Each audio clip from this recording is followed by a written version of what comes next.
ஓம் அகத்தீசாயன். ஞானசக்தி ஊடக பார்வையாளர்கள் திருவடியை வணங்குகின்றேன். நான் உங்கள் விஜயகுமார். அருளாளர்களே, மலர் மருத்துவத்தில் நம்ம தொடர் பதிவுகளாக பார்த்துட்டு இருந்தோம். நடுவில் தடையாகி நின்னது, மறுபடியும் அதை தொடர்றோம். ஏற்கனவே 7 வகையான மனிதர்கள் அப்படின்றதில் 2 பார்த்துட்டோம்.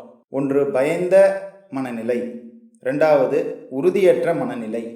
இன்று 3வதாக இருக்கக்கூடிய மனநிலையை பற்றியும்,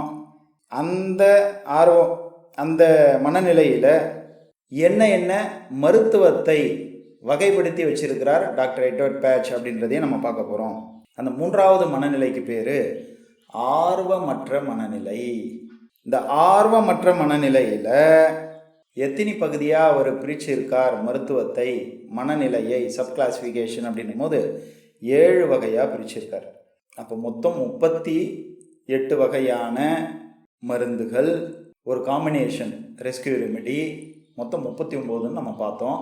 ஃப்ளவரில் இருந்து எடுத்த எசன்ஸ் 37, சுத்த ஜலமாக இருந்து எடுத்தது 1 ராக் வாட்டர் 38, காம்பினேஷனில் கொடுத்தது ரெஸ்கியூ ரெமெடி, அப்போ 39. இதில் இந்த ஆர்வமற்ற மனநிலை அப்படின்னாக்கா எந்த செயலை செய்வதற்கும் ஆர்வம் இல்லாத தன்மை. எதனால் இது வந்தது? தன்னால் வந்ததா?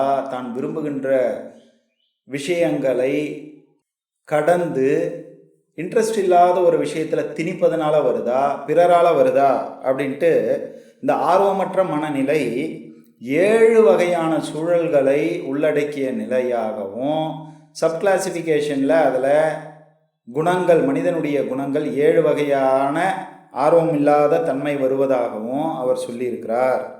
அந்த 7த்துக்கும் 7 வகையான மருந்தை டாக்டர் எட்வர்ட் பேட்ச் ஆர்வமற்ற மனநிலைக்கு சொல்லியிருக்கிறார்.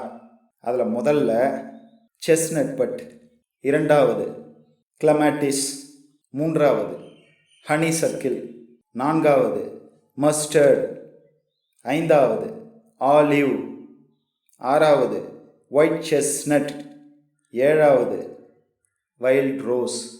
இப்படி 7 வகையில் மருந்து அவர் கிளாஸிஃபை பண்ணியிருக்கிறார் இதில். அப்போ பயந்த மனநிலையில் 5, உறுதியற்ற மனநிலையில் 6 ஏற்கனவே பார்த்துருந்தோம். மொத்தம் எத்தனையாச்சு? 11 ஆயிடுச்சு. இப்போ ஆர்வமற்ற மனநிலையில் 7 பார்த்துருக்கோம், 18 முடிஞ்சு போச்சு. மீதி இருக்கிறத அடுத்த பதிவில் பார்ப்போம். நன்றி. ஓம் அகத்தீசாயன்.